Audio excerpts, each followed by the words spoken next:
الحمدللہ آج ہماری تلاوت کا آغاز 17ویں پارے سے سورہ انبیاء سے، جس کے آغاز میں اللہ کی طرف سے پیغام ہے کہ قیامت کی گھڑی، حساب و کتاب کا سلسلہ قریب ہو چلا ہے، لیکن لوگ ہیں غافل ہیں۔ کوئی ان کے پاس دلیل آئے، حجت آئے، پیغام آئے تو ان کے دل غافل رہتے ہیں، آپس میں سرگوشیاں کرتے ہیں، کہتے ہیں یہ تو آپ جیسے ہی انسان ہے، بشر ہے، کھاتا ہے، پیتا ہے۔ بشری تقاضوں کا یہ بھی تقاضے اس کے ساتھ بھی لگی ہوئی ہیں۔ اللہ نے بتایا کہ ہر رسول اللہ کا بشری آیا ہے اور اس کے ساتھ بشری ضروریات بھی لگی رہی ہیں، لیکن اللہ اپنے پیغمبر کو وحی کے ذریعے رہنمائی فرماتے ہیں۔ آپ کے پاس بھی اللہ نے قرآن اتارا ہے جس کا نام ہے کتاب انزلنا، کتاب اللہ نے اتاری ہے، اور اس میں تمہاری کامیابی، ناکامی، اچھائی، برائی، عزت، ذلت کے سارے معیار اس کے اندر موجود ہیں۔ کتاب اللہ نے اتاری ہے، حق سچ کا پیغام اس میں موجود ہے، اور اس میں ہر شخص اپنی زندگی دیکھ سکتا ہے، وہ کہاں کھڑا ہے، کامیاب لوگوں میں، ناکام لوگوں میں، ذلیل لوگوں میں، عزت دار لوگوں میں۔ اس لیے کہ اللہ نے اس کتاب میں ہر قسم کے نقشے، ہر قسم کی زندگیاں پیش کر دیں، یہ کامیاب، یہ ناکام، یہ ذلیل، یہ عزت والے، یہ عقل مند، یہ کم عقل، یہ پڑھے لکھے، یہ جاہل، سارے نقشے اس کتاب کے اندر موجود ہیں۔ احنف بن قیس بڑے مفسر، بڑے محدث، بڑے مؤرخ گزرے ہیں، قرآن کی تلاوت کر رہے تھے، اس آیت پر پہنچے، اور جب یہ پڑھی کہ اس میں تمہارا بھی ذکر ہے، کتاب انزلنا لقد انزلنا الیکم کتابا فی ذکرکم، تمہارا بھی ذکر ہے۔ احنف بن قیس قرآن میں اپنا ذکر تلاش کرنے نکلے، مختلف اوراق پلٹتے چلے گئے، کچھ لوگوں کی زندگیاں نظر آئیں، کچھ لوگ نظر آئے، کچھ تو ایسے خوش نصیب نظر آئے کہ ينفقون فی السراء والضراء والکاظمین الغیظ والعافین عن الناس، یہ ان کی خوبیاں ہیں، ہر حال میں خرچ کرتے ہیں اور غصہ پی لیتے ہیں، معاف کر دیتے ہیں، احسان کرتے ہیں، کوتاہی ہو جائے تو فوراً اللہ رب العزت سے معافی مانگ لیتے ہیں، غلطی ہو جائے فوراً توبہ کر لیتے ہیں۔ کچھ احنف بن قیس نے یہ تذکرہ پڑھا، زندگی پڑھی، فرمایا اللہ میرا شمار تو ان میں نہیں ہے۔ کچھ لوگ اور نظر آتے ہیں، وہ لوگ ایسے ہیں کہ ہر حال میں اہل علم سے اور اہل مشورہ سے مشورہ کرتے ہیں، برائی کا بدلہ برائی سے نہیں دیتے، اچھائی سے دیتے ہیں، نماز پڑھتے ہیں، زکوٰۃ دیتے ہیں، اللہ کے دیے ہوئے مال میں اللہ اور بندے کو حق ادا کرتے ہیں۔ احنف بن قیس نے یہ تذکرہ بھی پڑھا، اللہ میرا تذکرہ ان میں نہیں ہے۔ کچھ اور لوگ نظر آئے جو راتوں میں قیام کرتے ہیں، سجدوں میں اور قیام میں راتیں گزرتی ہیں، سحری کا وقت ہوتا ہے تو اللہ سے معافیاں مانگتے ہیں۔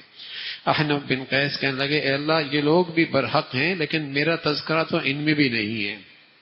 پھر قرآن میں دوسرے لوگوں کا بھی تذکرہ ہے، اس تذکرے کو پڑھنے نکلے تو کچھ اور لوگ نظر آئے، ما سلککم فی سقر، نماز نہیں پڑھتے تھے، جہنم میں پڑے ہیں، غریبوں کو مسکینوں کو کھانا نہیں کھلاتے تھے، بے دینوں کے ساتھ بیٹھ کر اہل دین کا مذاق اڑایا کرتے تھے، مرنے کے بعد کی زندگی پر ایمان ہی نہیں تھا۔ احنف بن قیس کہنے لگے اللہ میری پناہ، میرا ان سے کوئی تعلق نہیں ہے، لیکن ذکر اپنا تلاش کرنے نکلے، کچھ اور لوگ نکلے۔ وَإِذَا ذُكِرَ اللَّهُ وَحْدَهُ اشْمَأَزَّتْ قُلُوبُ الَّذِينَ، جب اللہ کا تذکرہ آتا ہے تو پیشانی پہ بل آ جاتے ہیں، طبیعت پہ گرانی آ جاتی ہے، اور جب دنیا کے تذکرے ہوں تو گھنٹوں بیٹھے رہو طبیعت نہیں اکتاتی۔ احنف بن قیس کہنے لگے اے اللہ میرا ان لوگوں سے بھی کوئی تعلق نہیں ہے۔ تلاش کرتے چلے گئے، اوراق پلٹتے چلے گئے، لوگ نظر آتے چلے گئے۔ احنف بن قیس کے سامنے ایک آیت نظر آئی، اور وہ آیت یہ تھی وَآخَرُونَ اعْتَرَفُوا بِذُنُوبِهِمْ خَلَطُوا عَمَلًا صَالِحًا، کچھ لوگ ہیں نیکیاں بھی کر لیتے ہیں، بدی بھی ہو جاتی ہے، اچھائیاں بھی کر لیتے ہیں، غلطی بھی ہو جاتی ہے، لیکن اپنی غلطی پہ اتراتے نہیں، غلطی کو جائز نہیں بناتے، گناہ کو حلال نہیں سمجھتے، گناہوں پہ فخر نہیں کرتے، غلطی کرتے ہیں اعتراف بھی کرتے ہیں، اللہ غلط ہو گیا معافی مانگ لیتے ہیں۔ جب یہ تذکرہ پڑھا تو احنف بن قیس نے کہا اے اللہ میری زندگی کی تصویر بھی آ گئی، میں بھی انہی لوگوں میں شامل ہوں، اور ایسے خوش نصیبوں کے بارے میں بھی اللہ نے کہا ان پر اللہ کی رحمت متوجہ ہوتی ہے، اللہ انہیں معاف کر دیا کرتا ہے۔ تو قرآن اللہ کی کتاب ہے، اس میں ہر قسم کی زندگی موجود ہے، ہر آدمی اپنے آپ کو دیکھ سکتا ہے وہ کہاں کھڑا ہے۔ کچھ لوگ تو ایسے ہیں، کچھ لوگ تو ایسے ہیں کہ سب کچھ اللہ کے دین کے لیے لگاتے ہیں، جیتے ہی اللہ کی خاطر ہیں، اور کچھ لوگ ہیں بالکل کنارے پہ کھڑے ہوتے ہیں، مفادات پہ نظر ہوتی، دین کا فائدہ تو دین کے بڑے علم بردار، دین کے بڑے دعوے دار، اور جہاں دین کے راستے میں ذرا سی آزمائش نفس اور خواہشات پر حالات آتے ہیں، فوراً دین کی زندگی سے دستبردار ہو جاتے ہیں۔ ایسے لوگ بھی قرآن کے اندر اللہ نے ذکر فرمائے۔ پھر احنف بن قیس کے تذکرے کے بعد قرآن کی اس آیت کے بعد فرمایا جب اللہ کی پکڑ اللہ کے نافرمانوں پر آئی تو وہ بستیوں سے نکلنے لگے، اللہ نے پھر انہیں واپس بستیوں کی طرف بھیجا اور فرمایا اب وہی تم اپنی زندگی تلاش کرو، اسی نقشوں میں اب تمہارے لیے موت کا نقشہ ہے، اسی کا تذکرہ فرمایا خدا الہ ایک ہے، دو الہ ہوتے تو زمین کا نظام درم برہم ہو جاتا، ایک کہتا گرمی ہونی چاہیے، ایک کہتا سردی ہونی چاہیے، ایک کہتا اسے صحت ملنی چاہیے، ایک کہتا اسے بیماری ہونی چاہیے، نظام درم برہم ہو جاتا۔ معبود برحق ایک ہے، اسی کا تذکرہ۔ پھر اللہ کی قدرت دیکھو، زمین و آسمان کا یہ نظام ہے، کوئی پھٹن نہیں ہے آسمان پہ، صدیوں سے بنا یہ چھت ہے، کہیں پھٹن کہیں دھڑاڑ کچھ بھی تو نہیں ہے، اس ذات کی شان ہے۔ اسی ذات نے پہاڑ زمین پہ گاڑ دیے، راستے بنا دیے، سورج چاند پیدا کر دیے، سارا یہ نظام اکیلے اللہ نے پیدا فرمایا ہے۔ ہاں یہ آپ سے کہتے ہیں آپ مر جائیں گے تو آپ کا نظام بھی ختم ہو جائے گا، فرمایا مرنا تو سب نے ہے۔ پھر اللہ اس دنیا میں ہر ایک کو آزماتا ہے، کسی کو دے کر آزماتا ہے، کسی کو لے کر آزماتا ہے، شکر کون کرتا ہے، صبر کون کرتا ہے، اسی کا تذکرہ فرمایا۔ پھر ایک دن آنے والا ہے، ترازو قائم ہوں گے اور پوری زندگی کا حساب ہوگا، رتی بھر نیکی ہوگی یا برائی ہوگی، اس کا بھی حساب و کتاب ہوگا۔ پھر حضرت ابراہیم علیہ الصلوۃ والسلام کا تذکرہ ہے، جب قوم کو اللہ کی وحدانیت کی بات سمجھائی، قوم کو سمجھ میں نہیں آئی۔ ایک دن وہ اپنے میلے کے لیے باہر نکلے تو آپ بت خانے میں داخل ہوئے، اور بت خانے میں جب داخل ہوئے ہاتھ میں کلہاڑی دی، کسی کی گردن اڑائی، کسی کا سر اٹھایا، کسی کی کندھا اٹھایا، کسی کی ٹانگیں کاٹی، اور جو ان کا بڑا تھا اس پر اس کلہاڑے کو رکھ دیا۔ قوم واپس آئی، اپنے معبودوں کا یہ حال دیکھ کر کہنے لگی یہ کس نے کیا، بڑی زیادتی کی ہے۔ تذکرہ جانتے تھے کہ ابراہیم ہمارے معبودوں کا تذکرہ کچھ اچھا نہیں کرتا تھا، لگتا ہے یہ وہی ہے۔ دربار میں بلایا گیا، ابراہیم تو نے یہ کیا ہے؟ حضرت ابراہیم فرمانے لگے اس سے پوچھ لو نا، اس سے پوچھ لو، یہ بتا دے گا، یہ تمہارا معبود ہے۔ بڑے شرمندہ ہوئے، بول کہاں سکتے ہیں۔ ابراہیم علیہ الصلوۃ والسلام کو موقع ملا بات کرنے کا، فرمایا تف ہے تمہاری عقل پہ، جو اپنے کو نہیں بچا سکتے تمہیں کیا بچائیں گے، جو اپنے لیے مفید نہیں وہ تمہیں کیا نفع پہنچائیں گے، جو اپنی حفاظت نہیں کر سکتے تمہاری کیا حفاظت کریں گے۔ سچ کہہ رہا ہوں، جو اللہ کا در چھوڑتا ہے وہ ایسی خوار ہوتا ہے، کبھی قبروں پہ جھکتا ہے، کبھی پتھروں پہ جھکتا ہے، کبھی سورج کی پرستش کرتا ہے، کبھی درختوں کے سامنے جھک رہا ہوتا ہے، کہیں مٹی پہ سر مار رہا ہوتا ہے۔ جو اللہ کا در چھوڑتا ہے پھر دنیا میں یوں ہی خوار ہوتا ہے۔ فرمایا اف لکم، تف ہے تمہاری عقل پہ، تم کس طریقے سے اللہ کی غیر کی پرستش کرتے ہو۔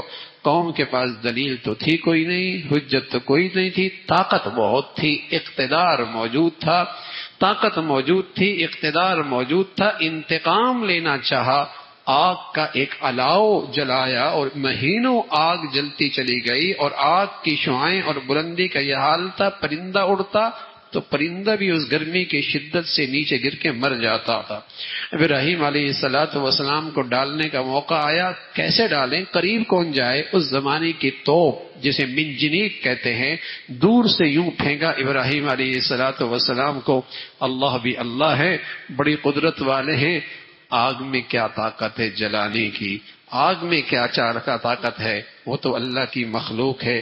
پانی میں ڈبونے کی طاقت تاثیر کس نے رکھی؟ اللہ نے، لیکن موسیٰ کو تھوڑی ڈبویا ہے، فرعون کو ڈبویا ہے۔ چھری میں کاٹنے کی طاقت ضرور ہے، بہت ساروں کے گردن پہ چلے تو کاٹ دے گی، لیکن اسماعیل کے گردن پہ تو چلی تو نہیں کاٹی، نہیں کاٹتی۔ ہر مخلوق اللہ کے حکم کے تابع ہے۔ آگ پر ابراہیم علیہ الصلوۃ والسلام پھینکے جا رہے، اللہ نے اپنی مخلوق آگ سے کہا میرا مہمان آ رہا ہے، خیال رکھنا، ٹھنڈی ضرور ہونا لیکن اتنی بھی ٹھنڈی نہ ہونا کہ تیری ٹھنڈک سے اسے تکلیف ہو جائے، تیری ٹھنڈک سے اسے تکلیف آ جائے۔ ابراہیم علیہ الصلوۃ والسلام کئی دن تک اس آگ رہے، آگ کی تپش باہر والوں کے لیے کم نہیں ہوئی، اب بھی پرندہ جل جاتا تھا، اب بھی کوئی قریب نہیں آتا تھا، لیکن اللہ نے اپنے خلیل کے لیے اسے گلزار بنا دیا، اسے گلزار بنا دیا۔ اور قرآن نے کہا قلنا یا نار کونی بردا وسلاما علی ابراہیم، ابراہیم پر سلامتی والی بن جا، نہ زیادہ ٹھنڈک نہ زیادہ گرم، سلامتی والی بن جا۔ اللہ آج بھی اسی قدرت کے ساتھ ہے، چاہے تو موت کے نقشوں سے زندگی دے دے، چاہے تو ذلت کے نقشوں سے عزت دے دے، اور چاہے تو عزت کے نقشوں میں رسوا کر دے، اور چاہے تو زندگی کے نقشوں میں موت دے دے، اور چاہے تو رزق کے نقشوں میں فقیر کر دے، اور چاہے تو جسے کہیں کہ چھوٹے موٹے اسباب سے اللہ خوشحال کر دے۔ رزاق بھی وہی ہے، خالق بھی وہی ہے، قدیر بھی وہی ہے، زندگی بھی اسی کے ہاتھ میں ہے، عزت بھی اسی کے ہاتھ میں ہے۔ یہ قرآن کے واقعات کہانیوں کے لیے نہیں ہے، کہانیوں کے لیے نہیں ہے، مجھے اور آپ کو پیغام ہے کہ اللہ اللہ ہے، اللہ کی قدرت ہے۔ جیسے مخلوق کے سامنے ہم محتاج بن کے امید لے کے بہت کچھ کر رہے ہوتے ہیں، اس ذات کے سامنے ہاتھ پھیلاؤ، اس کے سامنے سجدہ رکھو، اس کے سامنے اپنی پیشانی ٹکاؤ، راتوں کو اس کو مناؤ، وہ ساتھ ہو گیا، کوئی بھی نہ ہوا، ساری کائنات تمہارے ساتھ ہو جائے گی۔ وہ ساتھ نہ ہوا، ساری دنیا بھی ساتھ ہو گئی، کوئی کسی کے کام نہیں آنے والا۔ وہ ذات بڑی قدرت والی ہے، اسی کا تذکرہ فرمایا۔ پھر لوط علیہ الصلوۃ والسلام جو حضرت ابراہیم کے بھتیجے تھے، ان کو اللہ رب العزت نے شام کی طرف ہجرت کی تلقین فرمائی۔ پھر اللہ نے اس کی قوم کو، بڑی بدتمیز قسم کی قوم تھی، بڑی ہی بے حیا تھی، ہم جنسی کی مرض میں مبتلا تھی، اللہ نے اس قوم کو ہلاک کر دیا۔ پھر حضرت ایوب، حضرت سلیمان کا تذکرہ، حضرت داؤد کا تذکرہ۔ سب سے پہلی زرہ بنانے کی صنعت اللہ نے آسمانوں سے حضرت داؤد کو سکھائی، آپ زرہ بنایا کرتے تھے۔ اللہ رب العزت سلیمان کو غیر معمولی سلطنت دی تھی، آپ کا تخت ہوا کے دوش پہ سفر کیا کرتا تھا، اسی کی نقل دنیا نے پھر جہاز بنا لی، سیارے بنا دیے، طیارے بنا دیے، لیکن سلیمان کا تخت ہوا کے دوش پہ چلتا تھا، ہوا کو حکم ملتا، جہاں چاہتے آپ وہاں پہنچ جایا کرتے تھے۔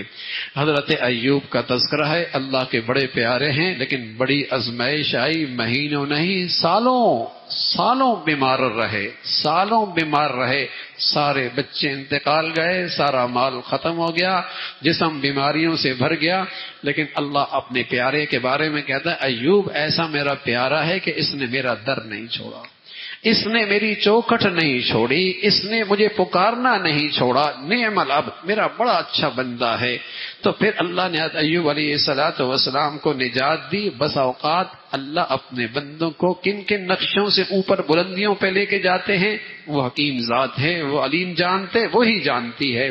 پھر نون حضرت یونس کا تذکرہ فرمایا علیہ السلام، مچھلی کے پیٹ میں کچھ دن رہے، اور مچھلی کے پیٹ میں ایک دعا کی، اور دعا تھی لا الہ الا انت سبحانک انی کنت من الظالمین، اے اللہ بڑا قصور ہو گیا ہے، تو معاف کر دے، اور تیرے سوا تو کوئی نجات دے بھی نہیں سکتا، تیرے سوا تو میری مشکل کوئی حل بھی نہیں کر سکتا، معافی بھی مانگتا ہوں، معافی قصور ہو گیا نا، معافی مانگ۔ میرے عزیزو، دعا کی قبولیت کی سب سے بنیادی شرط ہے پہلے معافی مانگ کے اللہ سے صلح کر لو، پھر اپنی حاجات مانگو، پہلے گناہوں پہ ندامت کر کے اللہ سے معافی مانگو، پھر اپنی مشکلات مانگو، پہلے اللہ سے تعلق بناؤ، دشمنوں کی صف سے نکلو، اس لیے کہ ہر گناہ کسی اللہ کے دشمن کی میراث ہے، اس سے نکلو، دوستوں میں آؤ، پھر اللہ سے مانگو۔ تو حضرت یونس کی یہ دعا آج بھی حاجت کی پوری کرنے کے لیے بڑا تجربہ ہے، بڑی مجرب ہے، بشرطیے کہ یقین ہو، اعتماد ہو اور اس پر عمل ہو۔ حضرت یونس علیہ السلام کو اللہ نے پیٹ کی مچھلی کے پیٹ سے نجات نصیب فرمائی، پھر آخرت کا تذکرہ فرمایا، پھر اللہ کے نبی سے کہا گیا آپ کی طرف اللہ کی وحی آتی ہے، اللہ کے بھروسے پہ آپ اللہ کی دعوت اللہ کی طرف بلاتے رہیں۔ پھر سورہ حج کا تذکرہ ہے، جس کے آغاز میں قیامت کا تذکرہ، قیامت کی ہولناکیاں ایسی ہوں گی کہ حاملہ اونٹنیاں اپنے بچے گرا دیں گی، بچے معصوم دودھ پیتے، مائیں انہیں بھول جائیں گی، اس قسم کی دہشت ناک ہولناک کیفیت ہوگی، اس کا تذکرہ فرمایا۔ پھر قیامت آئے گی، انسان اپنی تخلیق پہ غور کرے. ایک قطرے سے اللہ رب العزت نے گوشت بنایا، ہڈیاں بنا دی، بچہ بنا دیا، جوان کر دیا، بڑھاپے سے پہلے موت دے دی یا بڑھاپے تک لے گئے، پھر اس کی عقل سمجھ میں کمزوری آ گئی. جو انسان پر یہ سارے حالات لا سکتا ہے، اس ذات کے لیے دوبارہ زندہ کرنا کیا مشکل ہے؟ اس ذات کے لیے دوبارہ زندہ کرنا کیا مشکل ہے؟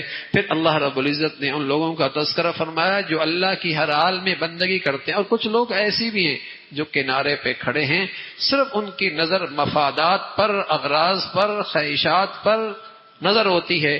اگر اسلام کی پیروی کرنے کے اندر کچھ فائدہ ہے تو اسلام کے بڑے دعوے دار ہیں، اور جہاں اسلام کے راستے میں ذرا سی آزمائش آ جائے اسلامی زندگی سے دستبردار نظر آتے ہیں. ان کی مذمت قرآن نے فرمائی، یہ منافق لوگ ہیں، اندر سے ایمان نہیں، صرف مفادات کے لیے اللہ کی بندگی کے دعوے دار ہیں، ان کی مذمت فرمائی. پھر فرمایا کل ایمان والے مجوسی، یہودی، نصرانی سب کے بارے میں اللہ کے ہاں سوال ہوگا، اور اللہ کے دربار میں انصاف ہونا ہے. پھر حج بیت اللہ کی تعمیر ہوئی، اور بیت اللہ کی تعمیر کے بعد حضرت ابراہیم علیہ السلام کو حکم ہوا پہاڑ پہ چڑھیے، آواز دیجئے اور لوگوں کو حج کی طرف بلائیے. سبحان اللہ، مفسرین نے لکھا جس نے لبیک کہا اس نے بیت اللہ جانا ہی جانا ہے، اس نے بیت اللہ جانا ہی جانا ہے، اور وہاں اس کی حاضری ہونی ہی ہونی ہے. ابراہیم علیہ السلام نے وہ آواز دی، بیت اللہ کی آبادی آج بھی موجود ہے، اس کا تذکرہ فرمایا. پھر قربانی اور قربانی کا تذکرہ فرمایا. قربانی اللہ کو گوشت ووش کی ضرورت نہیں، وہ تو تمہارے دلوں کا اخلاص دیکھتا ہے اور تمہارے اندر جذبہ دیکھتا ہے. جس جذبے سے تم اس جانور کے گلے پہ چھری چلا رہے ہو اللہ تو یہ دیکھتا ہے. پھر جہاد کے سلسلے کی پہلی آیت جب مسلمانوں کو جہاد کی اجازت ملی، اور فرمایا جہاد کی سب سے بڑی حکمت یہ ہے کفر کی طاقت ٹوٹے گی، کفر کی طاقت نہ ٹوٹے گی تو تمہارے گھر، تمہارے عبادت خانے، تمہارے عبادت خانے، تمہاری مسجدیں، تمہارے عبادت کی جگہیں یہ سب اجڑ کے رہ جائیں گی. جب کفر ٹوٹے گا تو تمہاری عبادت گاہیں، دین کے مراکز سب محفوظ ہوں گے. پھر فرمایا جب اللہ رب العزت ایمان والوں کو اقتدار دیتا ہے، مسلمانوں کے پاس حکومت آتی ہے، تو مسلمان اپنی حکومت کا ان کا آئین کیا ہوتا ہے، ان کا دستور کیا ہوتا ہے؟ فرمایا ان کا آئین اور دستور یہ ہوتا ہے اقاموا الصلاۃ وآتوا الزکاۃ وامروا بالمعروف ونہوا عن المنکر. وہ نماز کا نظام قائم کرتے ہیں، زکوٰۃ کا نظام قائم کرتے ہیں، معاشرے سے برائیاں ختم کر دیتے ہیں، نیکیوں کو فروغ دیتے ہیں. الذین ان مکناہم، اللہ کہتا ہے جب ہم مسلمانوں کو اقتدار دیتے ہیں تو نماز کا نظام بناتے ہیں، زکوٰۃ کا نظام بناتے ہیں، برائیاں ختم کر دیتے ہیں، اچھائیوں کو فروغ دیتے ہیں. یہ مسلمانوں کا اقتدار ہے. 57 سے زیادہ مسلمان ملک ہیں، لیکن بدقسمتی ہے کسی ملک میں ایسا نظام موجود نہیں، ایسا نظام موجود نہیں ہے. لیکن جو واقعی دل و جان سے مسلمان تھے، جب اللہ نے انہیں اقتدار دیا تھا انہوں نے زمین میں یہ نظام قائم فرمایا تھا. اور ایسا نماز کا ماحول تھا کہ منافق کے لیے بھی نماز چھوڑنا مشکل تھا. تصور نہیں تھا کہ مسلمان ہو اور زکوٰۃ نہ ہو. وہاں نیکی کرنا آسان تھی، برائی کرنا بہت بڑی ذلت اور رسوائی تھی. وہاں برائی کرنے پہ سزا تھی، کوڑے تھے، سنسار تھے، یہ سزائیں موجود تھیں. اس لیے کہ ایک اسلامی اقتدار کے اندر گناہ کی حوصلہ افزائی نہیں ہوتی، نیکیوں کو فروغ ملتا ہے. علی رضی اللہ تعالیٰ عنہ دنیا سے جانے لگے اور اپنے بیٹوں کو اکٹھا کیا، حضرت حسن کو، حسین کو رضی اللہ تعالیٰ عنہ، اور ان سے کہنے لگے بیٹو اچھائی کی طرف بلاتے رہا کرو، برائی سے روکتے رہا کرو. اس لیے کہ اگر تم نے برائی سے نہ روکی تو تم پر بدترین لوگ مسلط ہو جائیں گے. اس لیے کہ جب تم نے برائی سے نہیں روکا اور معاشرے سے برائی کو سدباب نہ ہوا تو بدترین لوگ مسلط ہو جائیں گے. اس لیے کہ جب عوام گناہ سے بھری زندگی گزارے گی تو پھر ظاہر ہے جب اکثریت بے دین لوگوں کی آئے گی تو جو منتخب ہوں گے وہ بھی بے دین ہی ہوں گے، وہ بھی بے دین ہوں گے. اور خاص طور پہ مغربی جمہوریت کا تو یہ اثر ہے بھائی، جتنی جتنی دنیا میں برائی بڑھتی چلی جائے گی اور سارے برے مل کر بروں کو ہی انتخاب کریں گے، سارے برے مل کر بروں ہی کا انتخاب کریں گے نا. جب بھنگی کا ووٹ اور ایک ولی اللہ کا ووٹ برابر ہوگا اور ایک نمازی کا اور ایک شرابی کا ووٹ برابر ہوگا اور ایک باحیا اور ایک بے حیا کا ووٹ برابر ہوگا، تو جب دنیا میں برائیوں کو فروغ ملے گا تو برے ہی اوپر آئیں گے نا۔ تو اس لیے علی رضی اللہ تعالی فرمایا کہ بیٹے برائی سے روکتے رہنا، نیکی کی طرف بلاتے رہنا، ورنہ تمہارے پر بدترین لوگ مسلط ہو جائیں گے۔ اس کا تذکرہ فرمایا کہ اسلامی حکومت میں نماز کا نظام بنتا ہے، زکوٰۃ کا نظام بنتا ہے، گناہوں کا سد باب ہوتا ہے، نیکیوں کو فروغ ملتا ہے۔ پھر اللہ نے اپنے حبیب صلی اللہ علیہ وسلم سے فرمایا آپ سبھی کو اللہ کی طرف بلائیں، جو نیکی کرے گا اللہ اس کے لیے اپنی رحمت، اپنی جنت رکھی ہے، اور جو پھر بھی نافرمانی کی زندگی بھی کمر بستہ ہوگا اس کے لیے ذلت اور جہنم کا عذاب ہے۔ اس کا تذکرہ فرمایا۔ پھر اللہ کی بڑائی، اللہ کی قدرت، زمین و آسمان کا یہ سارا نظام یہ اس کا ہے۔ اللہ کے سوا جن کو کوئی اور پرستش کرتے ہیں وہ کوئی بھی ان کے لیے حاجت روا، مشکل کشا نہیں ہے۔ فرمایا مشرک شرک اس لیے کرتا ہے کہ وہ اللہ کو پہچانتا نہیں، ورنہ تو ان کے معبود اتنے کمزور ہیں کہ ان پہ رکھے سامنے کھانے پینے کی چیز اگر کوئی مکھی بھی اٹھا کے لے جائے تو ان معبودوں میں اتنی بھی طاقت نہیں کہ اس مکھی سے واپس بھی لے لے۔ اتنے کمزور ہیں کہ اس مکھی جو لے کے جا رہی اس سے وہ واپس لے کے آ جائیں۔ ضعف الطالب والمطلوب، ان کا معبود بھی کمزور، ان کی پرستش کرنے والے بھی کمزور۔ حق یہ ہے کہ اللہ کو نہیں پہچانتے۔ لوگوں اللہ کو پانے کے لیے کچھ مجاہدہ کرو، کچھ اپنے نفس پہ قابو رکھو، کچھ اللہ کی ماننے کے لیے ہمت اور حوصلے سے کام لو، نماز پڑھو، زکوٰۃ دو، اللہ کی رسی کو مضبوطی سے پکڑو، اور وہ اللہ تمہارا بہترین مددگار ہے، بہترین کارساز ہے۔ اللہ عمل کی توفیق نصیب فرمائے۔